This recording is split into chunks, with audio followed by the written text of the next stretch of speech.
Bismillahirrahmanirrahim. Elhamdülillahi Rabbil alemin. Ve salatu ve selamu ala Muhammedin ve ala alihi ve sahbihi ve sellemu ba'du. Peygamberimiz sallallahu aleyhi ve sellem'den bir neçe hadisler rivayet kılıngan. Kimde kim 40 hadisni jattagan bolsa, şehitler menen tirilet dep kelет. Kimde kim 40 hadisni jattagan bolsa, alımlar menen tirilet. Kimde kim 40 hadisni jattagan bolsa, kıyamet günü anı men göz şapaatıma alam dep Peygamberimizden bir neçe hadisler rivayet kılıngan. Ең birinçilerden bolup oşan üçün alımlardagı 40 hadis жазганга көп kitap 40 hadis жазган. Ең birinci 40 hadis жазган adam Abdullah ibn Mübarek bolған. Ең birinci 40 hadis жазган adam Abdullah ibn Mübarek. Abdullah ibn Mübarek ең birinci 40 hadis жазган adam. Emnege bular 40 hadisге жазып атат? Ушул пайгамбарыбыздын жогоруда айтылган хадистеринен улам. Анаби Хурайрата Аби Саид аль-Худри радiyallahu anhu min turuqin kasiratin bi rivayatin mutanawiyat anna Rasulullah sallallahu aleyhi ve sellem قال: "Men hafiza ala ummeti 40 hadisen min emri diniha ba'athahullahu yevmel kıyame fi zumratil fuqaha." Kimde kim menin ümmetimden dinine baylanışlı 40 hadis jattagan bolsa, kıyamet günü fakihler menen birge tirilet dedi. Vel ulema alimler menen fakihler menen birge tirilet dedi.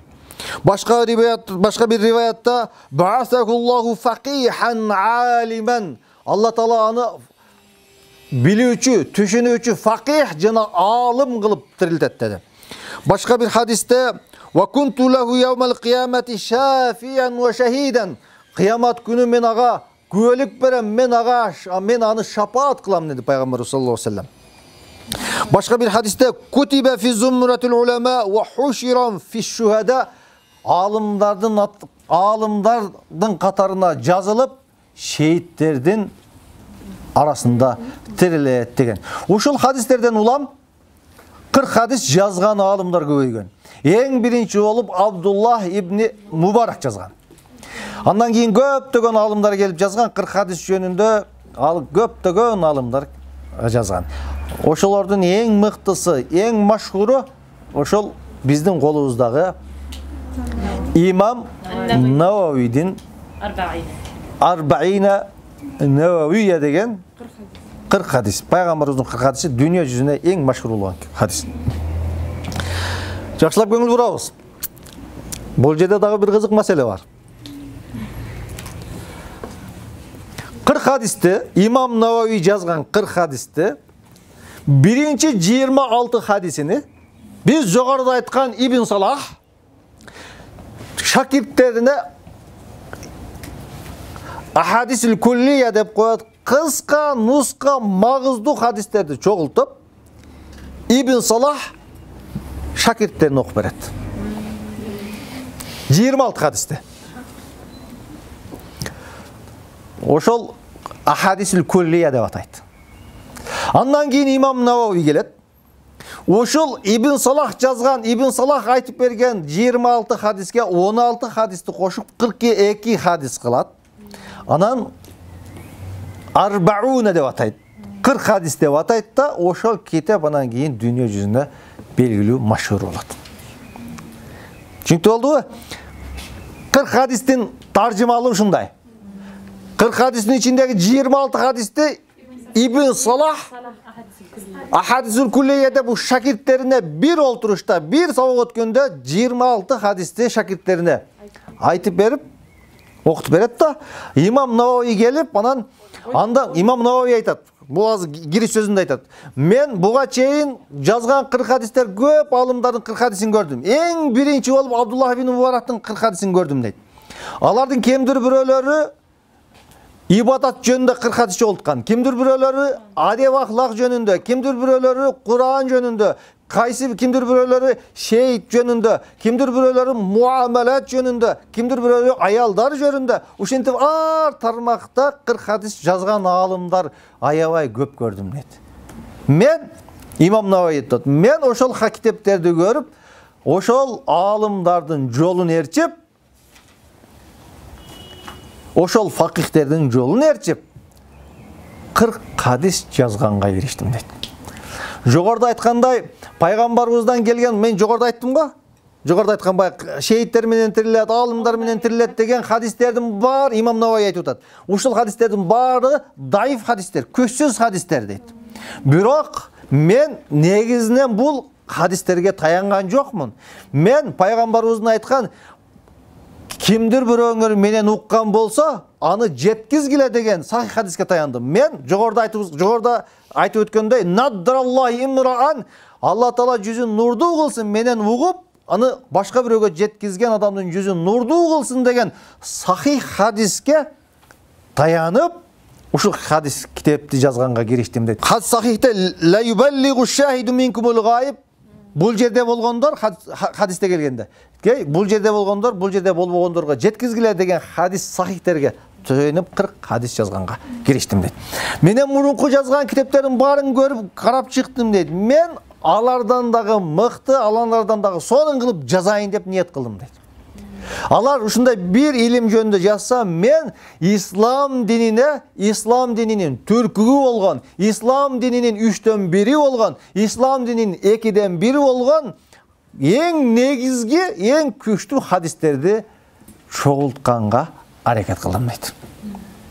40 хадис деген сөз, демек исламдын ичиндеги бардык нерсени, адеп болсо адеп, ахлак болсо ахлак, маамулат болсо маамулат, бардыгын чогултканга, кыска нуска барын чогултканга аракет кылдым. Ушундай китеп жазганга, менен мурунку алымдардан китептеринен жакшыраак китеп жазганга эмне аракет кылдым деп имам Навави айтып атат. Ислам динин барын чогулткан, ислам дининин өз ичине камтыган китеп жазганды туура көрдүм деп имам Навави айтып атат. Дагы бир өзгөчөлүгү. Мен 40 хадисте жалаң сахих хадистерди чогулттум дейт. Имам Навави, мен 40 хадистин ичине жалаң сахих хадистерди чогулттум дейт. Хадистердин көпчүлүгүнү имам Бухари жана имам Муслим рываят кылган, көпчүлүгүнү. Бир аз бөлүгүнү сүнөндөрдө келген, бирок көпчүлүгүнү имам Бухари менен имам Муслим рываят кылган хадистерди чогултканга аракет кылды деп имам Навави айтып атат. وَيَنْبَغِ لِكُلِّ رَاغِبٍ فِي الْآخِرَةِ أَنْ يَعْرِفَ هَذِهِ الْأَحَادِيث. Имам Навави айтат, акыретти үмүт кылган ар бир адам ушул 40 хадисти билүүсү керек деп имам Навави айтат. Мен ойлойм, 40 хадис имам Навави ушундай бир ыхлас менен бул китепти даярдаса керек.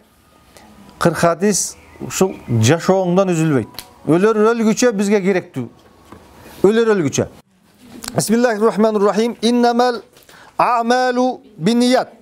Ан амирул муъминин Аби Хафс Умар бин Хаттаб радiyallahu anhu قال سمعت رسول الله صلى الله عليه وسلم يقول إنما الأعمال بالنيات وإنما لكل امرئ ما نوى فمن كانت هجرته إلى الله ورسوله فهجرته إلى الله ورسوله ومن كانت هجرته لدنيا يصيبها أو امرأة ينكحها فهجرته إلى ما هاجر إليه. İmam Bukhari менен имам Муслим риваят кылган хадис. Бардык иштер ниетке жараша болот деген хадис. Эң оолу, эң биринчи ниетти түздөйлүк. Имам Навави бул китебинде, Рияз Солихин китебинде, имам Бухари Сахих Бухариде китептердин башында ушул хадисти алып келет. Иннамал а'малу бинният. Бардык иштер ниетке жараша болот. Ниет адамдын ички дүнүйөсү.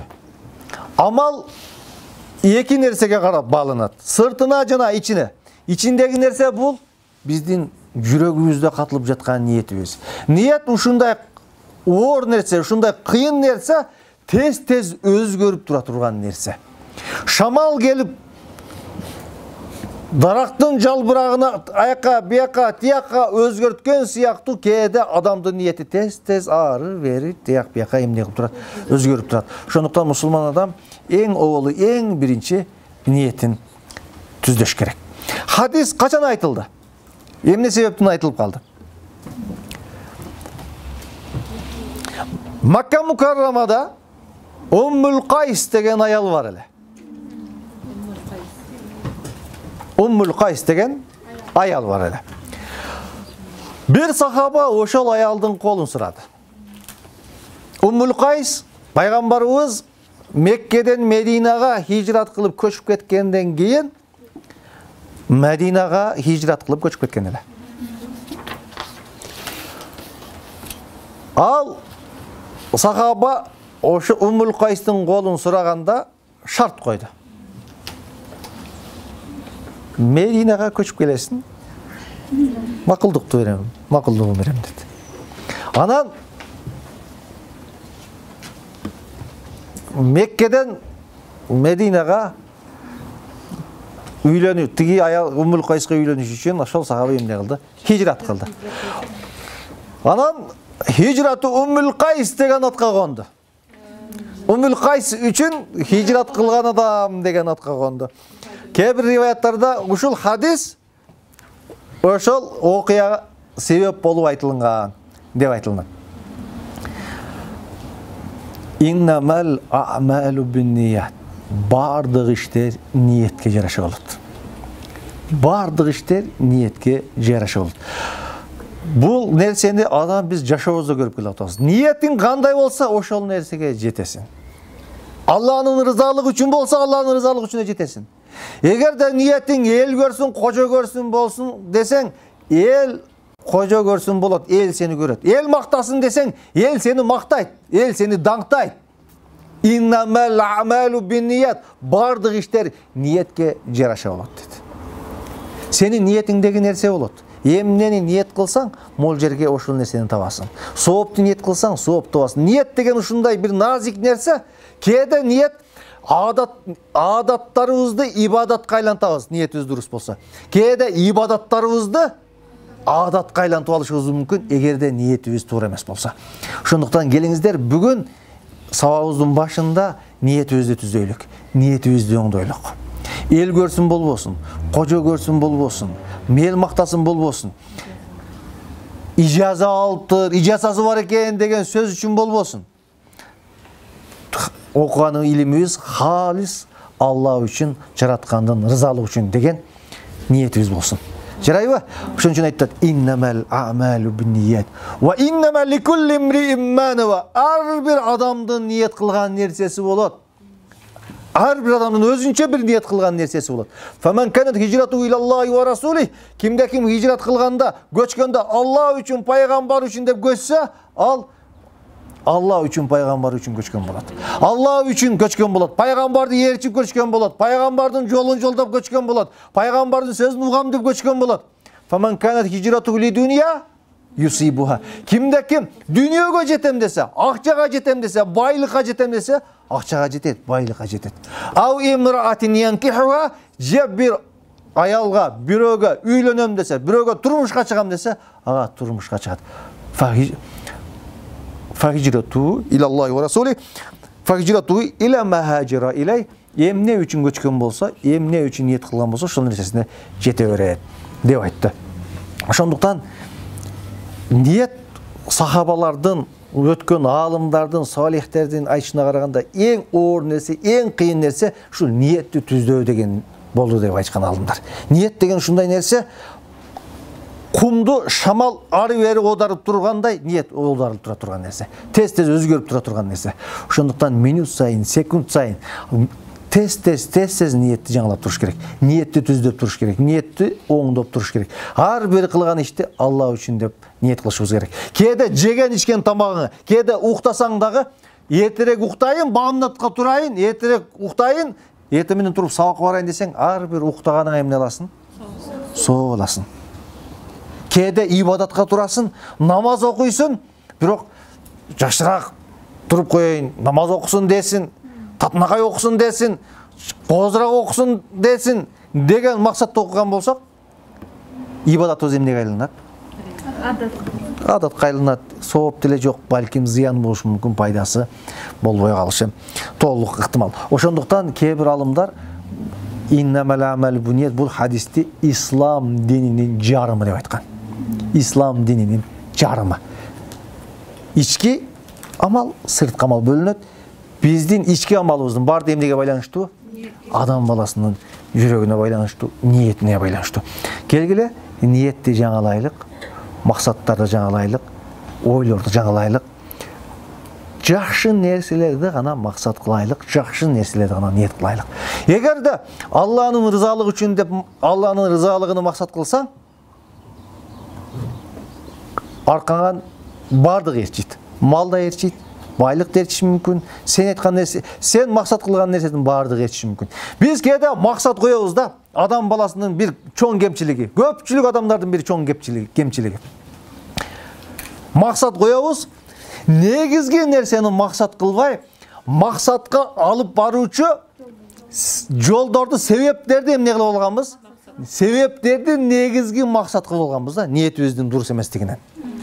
Біз тияқтағы жоғары жақты мақсат қылсақ, бұл себептер өзі келе тұрған нәрсе, өзінен өзі бізді ерчей тұрған нәрсе, өзінен өзі бола тұрған нәрсе. Егер де жоғары жақты мақсат қылған болсақ. Бұл жерде кішінекей жолдағы себептерді мақсат қылып алсақ, тияға жетпейді жолдың жарымда қалып кетішіміз толық ықтимал. Шындықтан келгеле азыр ниеттерді жаңалайлық. Әрбір іште алдымызға чоң мақсат қойылық. Ниет көрдіңіз, бұл ниеттің ішінде мақсат деген нәрсе жатады. Құдай бұйырса, келешектегі күнімдік астындағы көп нәрсе ушыға байланышты. Кейде мақсат қыласын, кейде ниет қыласын. Күнімдік ниет қыласын да, мұнша сағат Құран оқимын, мұнша мындай қылам, тегінде қылам, тартып дейсің, ниетіңді қылдың да. Бірақ жетішпей қалдың. Мүмкіншілік болбай қалды, қыла албай қалдың. Бірақ ниет қылған елең шын жүректен. Сен емне аласың? Сол аласың. Қыла албағаның, мақсат қылғаның үшін, ниетің үшін емне аласың, кейде жете албаған нәрсеңе дағы соо боласың. Шондықтан келгеле чоң нәрсені мақсат қылалық. Чоң нәрселерді ниет қылалық. Майда, бұрат кішікей нәрселерді емес, ниет қылғанымызда чоң нәрселерді мақсат қылалық. Егер де мақсатың кішкей болса, мақсатың төмен болса, ниетің төмен болса, ептеп, септеп деген сөз болса, ептеп, септеп жаша өтіп кетесің. Ептеп, септеп емес, ең мықты, ең сонын артыңдан из қалтырам. Мықты оқимын, мықты жаттаймын. Әрбір хадисті күн сайын жаттап келем, әрбір алынған сабақты күн сайын жаттап келем, әрбір байтты күн сайын жаттап келем. Мен естен шығарбай тұрған қалам, өзімнің атымдай жаттаймын десең, ниетіңе жетесің.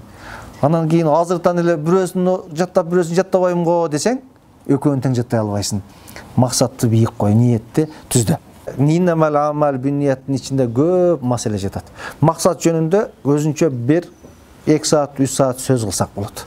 Максаттуу адам ийгиликке жетет, максатсыз адам ийгиликке жетпейт. Ниет кылган адам ийгиликке жетет, ниет кылбаган адам эч качан ийгиликке жетпейт. Амалдың башталышында ниетің дұрыс болуш керек. Зекатыңды чыгарып, акчаңды берип атканда эмне кылышың керек? Ниет кылышың керек. Акчаңды таркатып бүтүп туруп, анан кийин зекаттын атынан ниет кылып койдум десең жарайбы? Жарабайт. Биринчи эмне кылышың керек? Биринчи ибадаттын алдында ниетиңди кылышың керек. Ниетти ооз менен, тил менен айтыш шартпы? Шарт эмес. Негизги эмнеде болуш керек? Жүрөгүңдө болсун, калбыңда болсун. Кээде тилиң менен айтып, оозуң менен айтып, жардам берип койсоң болот, мустахап. Бирок эң негизгиси жүрөгүңдүн түпкүрүндө ниетиң болсун. Дагы бир хадистен алынчу бир маселе. Эгерде кайсы бир жерде ибадатыңды кыла албасаң, намазыңды окуй албасаң, жолукчан жүрө албасаң, ал жерден көчүп кетишиң керек болот. Күнөө кылып жүрбөй, ал жерден башка жака эмне кылышың керек болот? Хижрат кылып көчүшүң керек болот, диниңди сакташ үчүн. Өзгөчө байкы диндин үрп адаттарын, азан сыяктуу, намаз сыяктуу, жолук сыяктуу көрүнүктүү нерселердин кылдырганга уруксат бербесе, ал жерди таштап көчүүгө туура келет. Бул бир. Экинчиси, эң негизгиси, биз бүгүндөн баштап ниет кылалык, күнөөдөн, жаман иштен баарын таштап, соопко хижрат кылганга ниет кылалык. Ар бир хадисти күн сайын амалганга ниет кылалык. Кыйбатыбызды, анча-мынча кемчиликтерди, анча-мынча жаман жакшы нерселерди, Facebook'ta өткөрүп аткан күндөрүң, Instagram'da өткөрүп аткан күндөрүң, WhatsApp'та өткөрүп күндөрүңдү бүгүн эмне кыл? Ташта, хижрат кыл. Кайга хижрат кылабыз? Хадисти жаттаганга, манзуманы жаттаганга, Куранды жаттаганга, китеп окуганга хижрат кылабыз. Күнөөнү таштайбыз. Эң чоң хижра ушул нафсыбыз менен күрөшүү. нафстегі күнөөдү таштап сооп ишке көчүү. Куранга Рамазан келатат. Келгиле Рамазанга даярдыкты көрөлүк. Рамазанга чейин 40 хадисти баарын жаттап бүтөлүк. Манзуманы жаттап бүтөлүк. Келгиле Рамазанга чейин Куран окуйлук, күнөөдөн арылалык демекчимин. Ушул менен бүгүнкү хадис сабагыбызды аяктадык. Алла таалам баарыбызга чын ыхлас берген болсун. Ниетибизди түздөгөн болсун. Кудай таалам бизди жаман сөздөн, жамандын көзүнөн сактаган болгон болсун. Кудай таалам бизге пайдалуу илим берген болсун. Кудай таалам бизди пайдасыз илимден өзү сактаган болгон болсун. Кудай таалам бизге зыян берген болсун. Окуган нерсебизди күн сайын амал кылганга өзү тавфик берген болсун. Бирахметке я архамар рахим.